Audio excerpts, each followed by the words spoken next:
Notebook number 5, 3. January 4th, 1989. Shweeling, now it's my turn to tell you something. I spent my 20th birthday all alone. I wanted to die, but that didn't happen. I didn't throw myself off the side of a cliff.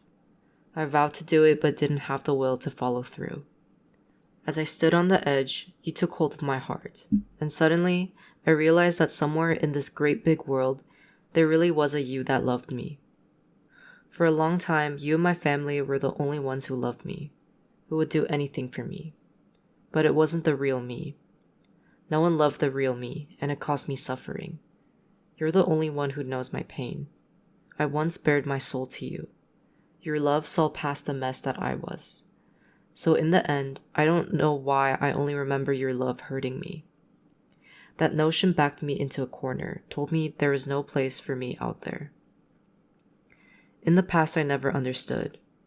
Then I had a devastating realization. I'd been shown what was off limits. I didn't have the strength to die, and the one thing I was secretly living for was the very thing that I wouldn't let myself have. I was headed astray as it was. The secret burned inside me, but because I failed to understand it, I allowed the thing I wanted to elude reality. So I found my way back. That's right, I came back. I've made a complete turnaround since those days. I want to care for you. I want us to have a real connection again. I used to be afraid of living, and now all I ever feel is a will to live. But just like that, I was released from my mortal fear of what I truly wanted. I wasn't trying to change anything by giving you roses on your birthday. Maybe you think it's silly, but doing that kind of thing only proves that I don't need to stop having feelings for you. After 18 months apart, I came back and stood at the wrought iron gates to your door, calm and collected. I knew you were out and about, that there was no need to chase you down. You were a part of my world behind its own gates. That's how things were when we were together, when nothing could keep us apart. I told myself that no matter what became of a relationship, I could always return to that sacred place. The thought of it became like a guardian angel by my side, and it seemed as if nothing could ever come between us. You loved me. I couldn't grasp that, and this inability was at the core of my death wish. I never believed that anyone would love the real me, not even you. Why didn't I get it? That has to do with my own issues. Ever since I was little and started to learn what it meant to love, I never understood that I had to love me too. Otherwise, what was the point? If I wanted to join the rest of humanity, the only solution was gradually to reveal my secret. I would begin to construct what was in my internal blueprint. There was no other way I could go on.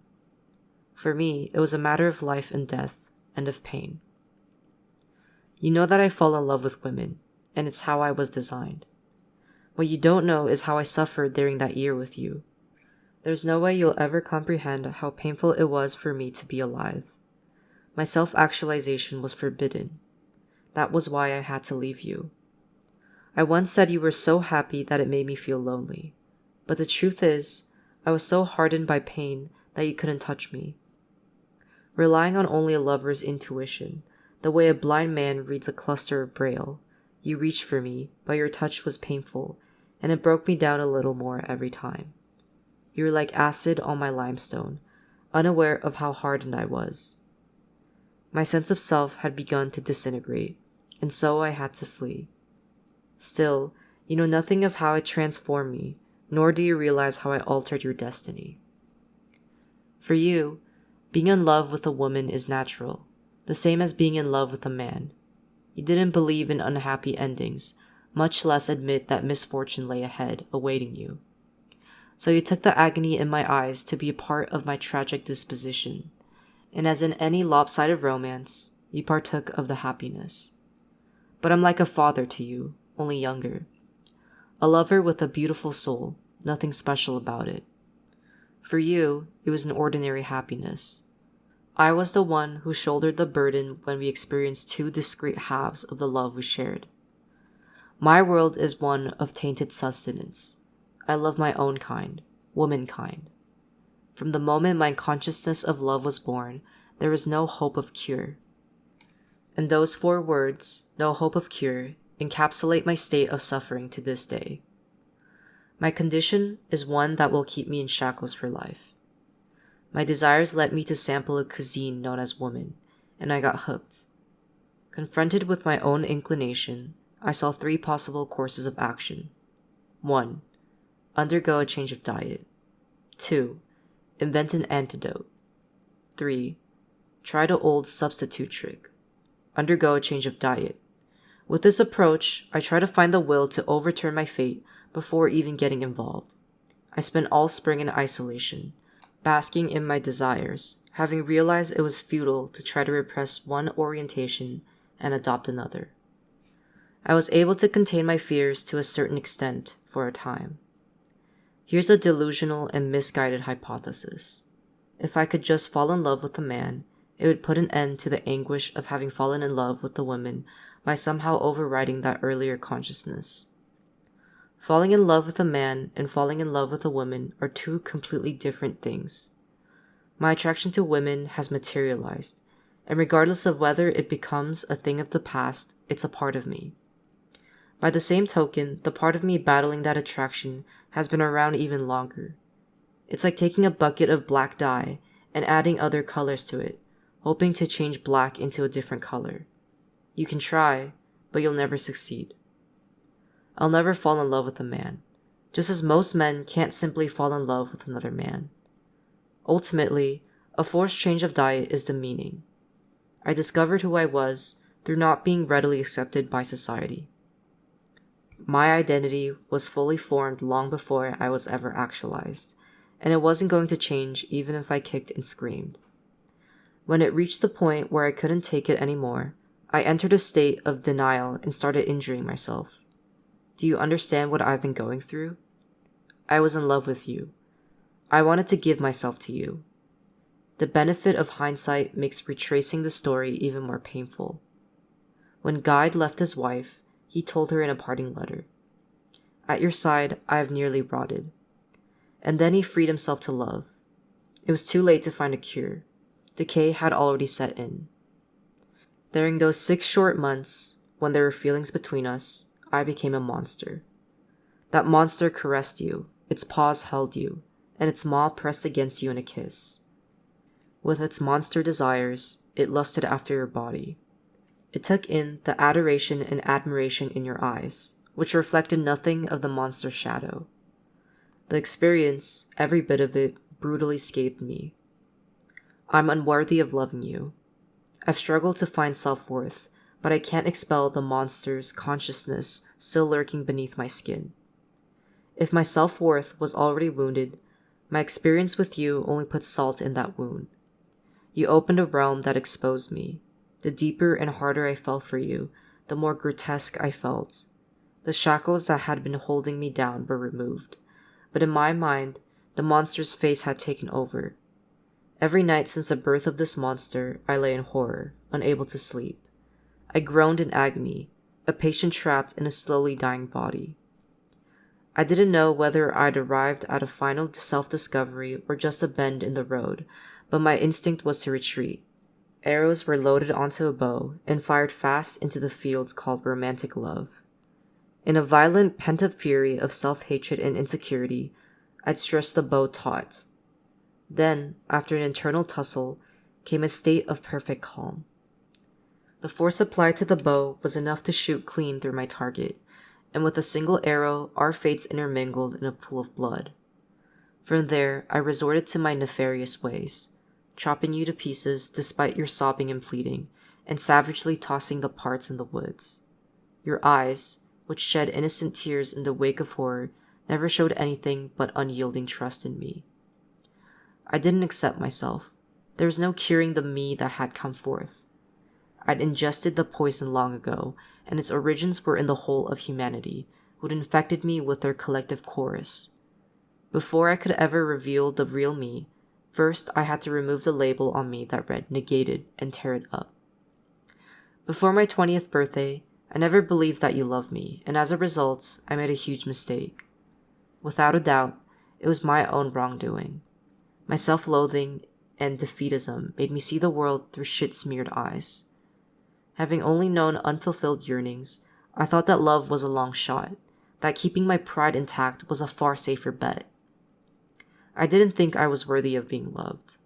Though you showed me that you loved me, I assumed it was because you'd never experienced a man's love, that you didn't know the social disapproval we'd face, and that you couldn't tell I was seriously fucked in the head. I thought that in the end, you'd still need a man, that you were just going through a confused phase, and that sooner or later I'd be dumped so that you could move on to the next shiny new thing. The only thing left is to survive by means of the old substitute trick. I've tried everything in my quest to replace that source of sustenance. I managed to hide the void from myself, but as soon as my fast ended, I craved it anew. My aching desires, born of a hunger for love, sent tremors through my badly starved body. Having once tasted that sustenance, I'm reduced to a living death without it, tainted or not. Shui Ling, you probably have no idea that I've spent the past 18 months in full-on avoidance mode. I don't know how else to go on. I've been throwing myself into busy work that surrounds me with people, then escaping into an alcohol-induced numbness, among other diversions. It's a cycle that helps me put one foot in front of the other. It's not much comfort, but it's all I have. I'm doomed to my fate, and I can't resist the temptation to look back. The moment you call, I turn around. That's the punishment fate has chosen for me. You said I'd always be with you, even when you found someone new. How did you not expect me to come back needing you? You spitefully told me the news there was already someone new, that it was me who lost out, and it marked the end of us. What a cruel joke. I left you, this woman, hoping I'd leave no trace of me, this monster, that our connection would disintegrate and be buried in the darkest recesses of your mind, that you'd cross back over to normality, get married, have kids, and live within the boundaries of ordinariness. All of record human history, at least, seems to support that basic formula for happiness. How I wish you'd become part of that other world. When all is said and done, you and I aren't quite cut from the same cloth. Society still considers you a normal woman. Your love for me was a feminine, maternal love that can just as easily be extended to any man. Basically, the only difference between you and other women is that your heart is more open. But me, our relationship left me fundamentally altered. You tore me open and exposed a man inside. That new me has no rightful place within humanity. I don't think you've been cast out. You can still return to that place where I'm no longer allowed. I came back, but for what? Your choice of someone new is hard to take, even humiliating. In The Box Man, Kobo Abe wrote about a man who hid himself in a box wherever he went. One day, this man peeped out and saw another man peeping out from inside of his own box, which aroused the naked woman in front of him. It made the box man feel angry and ashamed of himself. Even if that isn't quite the case here, it should give you a sense of my shame and the extremes I've been pushed to. In the days that have passed since we saw each other, I've tried to recall the details, but shame hinders me. As I have no image of your new lover's face, the process has been a little like reconstructing the details of a mass shooting. So I succumbed to the temptation to turn around. And in doing so, I was ensnared in a new trap I never saw coming. My hand is growing cramped and is shaking as I write this. Until that moment, I believed you were still in love with me. It was a conviction that gave me strength when I was ready to die, when I was lost during those 18 months of separation after the cord was cut. Why did you have to do this now? One of my oldest fears, being dumped for that shinier, newer thing, has come true. I'll never be able to piece myself back together. While I was taken to the altar as a sacrifice, back home a stick of incense was already burning for someone else. What's left of the world I once believed in? This dilemma leaves me with little recourse but to remove the box around me. It's time I shed my unworthiness, let my feelings of shame and doom die away, and purge my self-hatred. I want to meet your pure embrace, meaning that even if you were to choose an ordinary life of marriage, I'd still come see you, like you were family to me. Is that will to love enough? Is it enough? Life is so much more complicated than I ever imagined, and nothing is as easy as it seems. We meet at the border of mutual attraction and repulsion, and between us is a row of thorns. The two of us, or perhaps three, have been ravaged, yet no one can walk away. Tell me, is love, along with honesty, patience, and determination, strong enough? Is it? 4. Let's talk for a moment about the relationship between Derek Jarman and Jean Genet. Because this country is small and crowded, and life is monotonous, and each day is filled with a never-ending stream of media, so-called crocodile fever had reached an all-time high. It was now the longest segment on the news, illustrating the public's appetite for information. A high-level alert had been issued in the past few days. The government agency overseeing the hunt had taken out $1 million bounty for the capture of the first specimen. So the crocodile had no choice but to quit its job and hide out at home for the time being, living off its savings. It thought about how it had catapulted to the top of the nation's most popular celebrities. Even the president had concluded his inauguration speech with the remark, "I hope that one day all of you will love me the way you love crocodiles," calling on citizens everywhere to partake in the chase. The crocodile licked its lips, suppressing its secret feelings of unworthiness. It felt honored. In fact, it was seized with the urge to go on national television and tell everyone in the country, "Hey, here I am."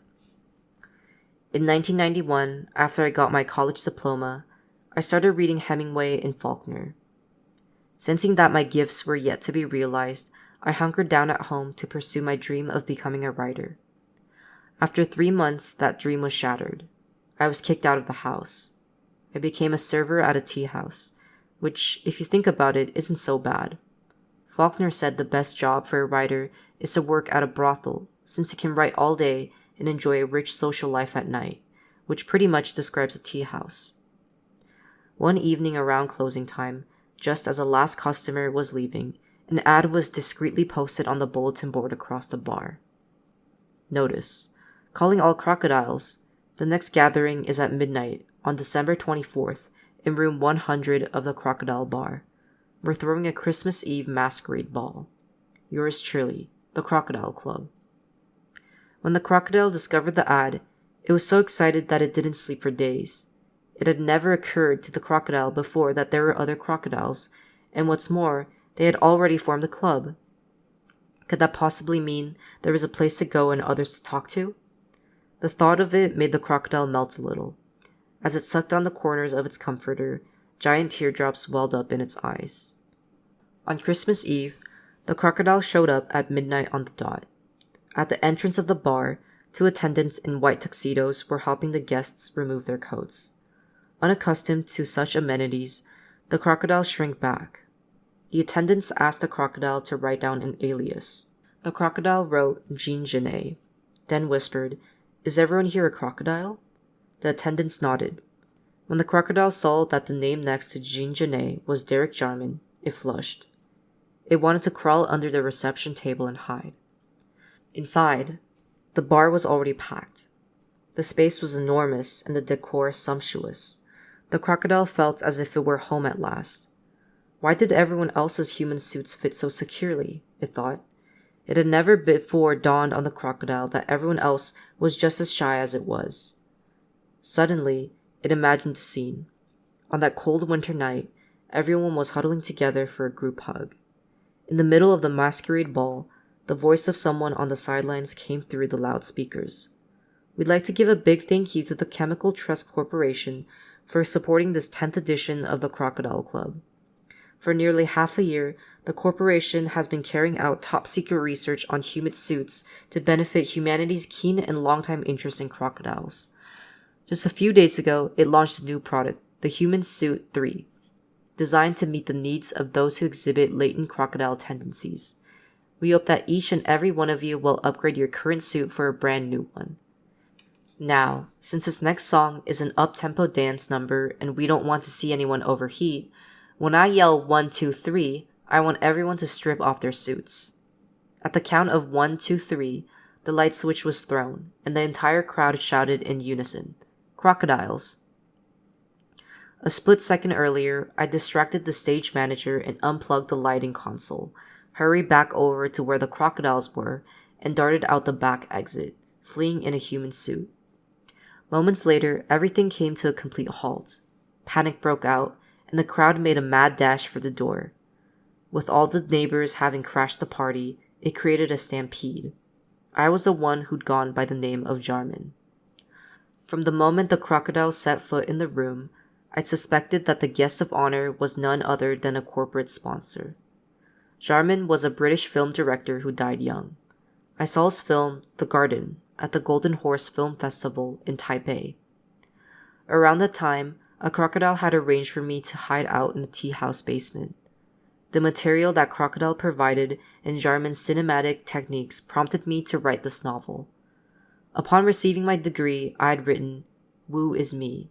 I was so close to being able to meet people without having to wear a human suit all the time. Why'd I have to be dragged off? The crocodile stretched out on some cushions from the tea house it had strewn across the wood floor. It lay on its back with its feet propped defiantly against the wall. I waved. Everyone wants to get a good look at me, at you. Then the crocodile added reluctantly, "Don't you understand that?" Realizing that it had never before been in the company of one of its own, it stammered a little. "But how am I actually different?" I nodded. "Regarding Janae," the crocodile began, "there is no greater luminary. Raised in a French penitentiary, he lived a dozen lives, always going in and out of prison. In the end, beloved for his artistic genius, he was granted amnesty by Saudi Arabia. Mounted in the corner of the room was an 8mm camera pointed at the crocodile. Keeping one eye locked on the viewfinder, I devoured a bowl of hand-pulled egg noodles topped with vegetables. The miniature crocodile in the frame was ecstatic as it delivered its soliloquy. Words streamed out of the crocodile's mouth, faster and faster, like a high-speed film projection, until the very end, when there was only the sound of the film strip flickering. The crocodile had talked non-stop for 3 straight days without sleeping. Though I was dog-tired by then, I remembered its last words. "I gotta pee." 5. After the storm, a rainbow appeared. We stood together on the pier and bid farewell to our sorrows, which by then had sunk to the bottom of the sea. We'd reached the end of the road. As the renewal of desires sent us each searching elsewhere, we embraced the newfound freedom ahead, deeming the last experience a novelty and leaving its messy details in the past. Our desires guided us down a fog-bound road marked by one sign after another. A triangle crossed out a circle, which concealed an arrow, which pierced a triangle. Then, a right turn onto a one-way street led to a detour in uncharted territory. I found a black leather-bound notebook pinned to the bulletin board in the literature department. The notebook was densely crammed with text, each page packed with the same hasty scrawl. The personal info page revealed Meng Sheng's name, address, and telephone. Seeing his name, I couldn't hold back tears, which dampened one of the pages. What was it about our bizarre relationship that made me so sad? "Hey, Meng Sheng, I found your black notebook. I thought I'd return it, so I took a peek inside."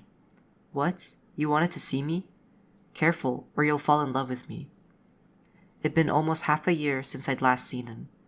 He had a flat-top haircut and was dressed in a wool suit, a cream-colored check shirt, with a dark green silk scarf draped around his neck, hanging to his knees. He looked stately, aristocratic even. We met at an underground bar filled with smoke from floor to ceiling. A foreign act, a band of long-haired metalheads, was performing on stage. The bar's ambience evoked the interior of a primordial cave. "Meng Sheng, let's not play games tonight, okay? Am I becoming important to you?" He raised his right hand, signaling for me to stop talking. Speaking in a low voice, he stared vacantly at the band. He'd become mercurial. As I leaned in closer to him, one of my arms was illuminated by the lasers that shone in all directions, while the other retained its natural hue. The tiny space was virtually light-safe. Our surroundings, including the customers sitting at the other tables, were as hazy as a charcoal sketch. We were sealed inside the bar's gritty atmosphere as the metal band pounded away. Do you see that? That big table with a dozen or so guys, all decked out in those crazy costumes? And there, that other table with those two women with their heads down? Those people are all genderless. Or maybe I should say they're opposed to being bound by simplistic signifiers of gender. And see those two other bald guys? Mang Sheng pointed to the lead singer. He's the proprietor of this place. I call him Nothing. That's the name of this place. See the scar on his face? That's from 20-some odd stitches. He took a fruit knife to himself when he was 20 and made a blood oath. He vowed to cut through the other self that had been handed to him by other people. It wasn't the real him. Then he traveled around the world with just a backpack and became his true self. Mang Sheng, I don't want to hear about that. There's something I have to talk to you about.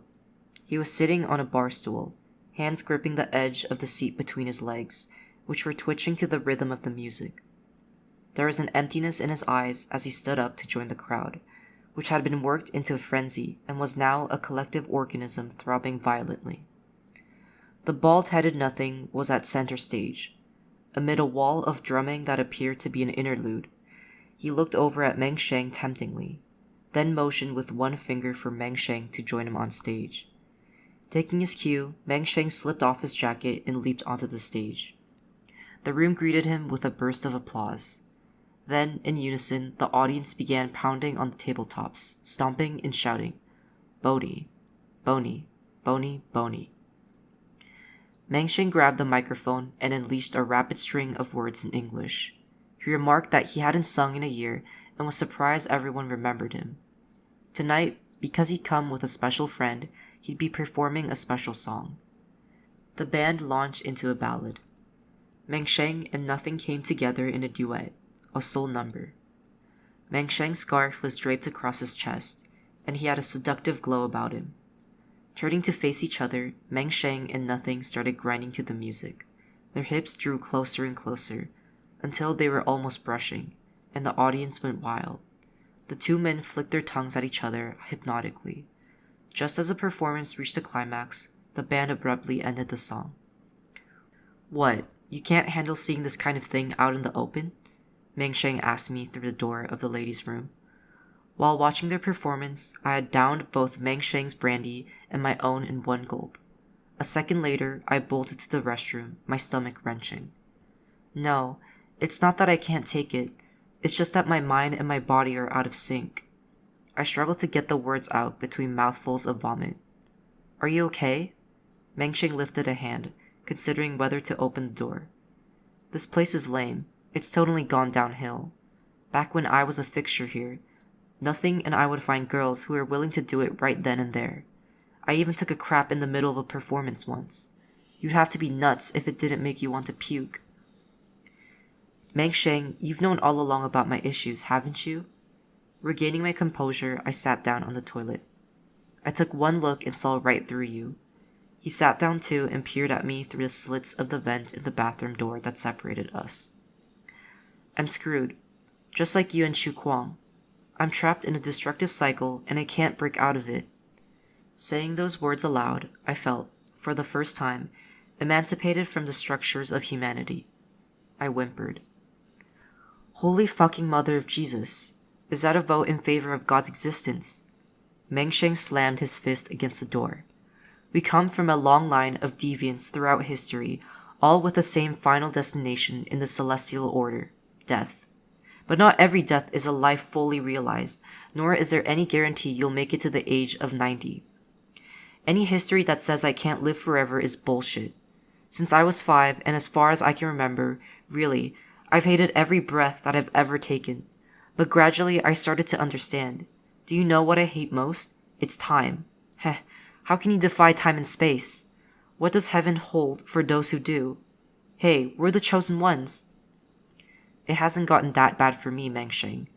There's still something inside me that's pulling me back from death. It's not just physical instinct. It's a conscious resistance. When I turned 20, that's when things got tough. but it forced me to fight my way out. The universe has a plan for me. I paused. The weight of shame had been lifted from my lips, and I had never been able to speak so openly before. For so long, there had been a wall between me and everyone else, and now that it was gone, I felt like crying. Meng Sheng, as long as there's a woman for me to love, I'll know I'm headed somewhere. I stopped, and in spite of my best efforts to hold back, tears came pouring out. I couldn't find the words anymore. I was just proud to have broken out of that straitjacket, at least partway, though it made me sad to think of how long I had struggled inside of it. Come out. You have my undying respect. Plus, I want to give you a hug. From the other side of the vent, Meng Sheng stuck his tongue out at me. Now it's time to take a celebratory piss. There was a sound of a zipper being yanked down. He relieved himself, whirling in a circle around the lavatory, and sending a woman running out with a shriek. Nothing really matters. You have to burrow deep down into the marrow of death itself, beneath the thousands of layers of this mortal flesh that can be peeled away, one after another. Your ancestors, your parents, your peers, all the people who are extrinsic to you. And there, buried within, are bodily memories that are at war with your spiritual being, and those memories have to be executed at gunpoint one by one, until there's nothing left except a worthless pile of tripe. That's the abyss of death, and it'll make you relish being nothing but a pile of tripe. There was conviction in Meng Sheng's voice. But Meng Sheng, every time I fight my way out, the outside world just blocks my path again. It never gets better. I'm constantly on the border of life and death, waiting for something to come along and push me over the edge. Did I tell you the story of the goddess yet? Meng Sheng sighed. I was secretly in love with someone you might call a goddess. This was before I met Shu Kuang, and around the time I'd just given up my career as a hoodlum and gone back to school. I was in the choir, and she was the conductor. I didn't dare approach her. I knew I wasn't in her league. For a while, I was all buttoned up, and then suddenly, the 7 or 8 people in our circle were like family to me. When I was with them, I got to experience what it was like to feel normal. They didn't know the other side of me at all. I felt so innocent when I was with them. Whenever one of them brought out that other side of me, I'd feel disgusted with myself. That's how I ended up watching the goddess fall for this other guy, another conductor. I closed my eyes and tried to imagine Meng Sheng's face and slicked back hair, those dark, penetrating eyes that could be so gentle and soulful. His forehead was broad and his cheeks angular. His features were so expressive, his face so changeable. As a performer, he was blessed with versatility. I was always taken by his charisma. It was fascinating to watch him be himself. But those handsome looks also kept his despair well hidden. Stupid, right? It was never love. Over time, my fixation with her got worse. I never even talked to her, but the fantasy of her grew like a tumor. I looked for her nose, her eyebrows, even the silhouette of her legs, on the face of women I saw in the street. I started to have feelings for every woman. In the end, I betrayed the goddess by sleeping with just about anything that moved. It's funny, though. I tried to think about the goddess when I was jerking off in the shower. I tried a few times, but I couldn't do it. Every time, I just couldn't maintain an erection. If I thought about her, this person who'd never thought about me for even a second, I felt like some kind of slimy creature, slobbering all over her image, which is like... Trailing off, Meng Sheng slid onto the floor. I never would have guessed that about you. Standing beside him, I held the door open for a long time. Courage swept over me, and I embraced him, wrapping his head in my arms. End of notebook number 5.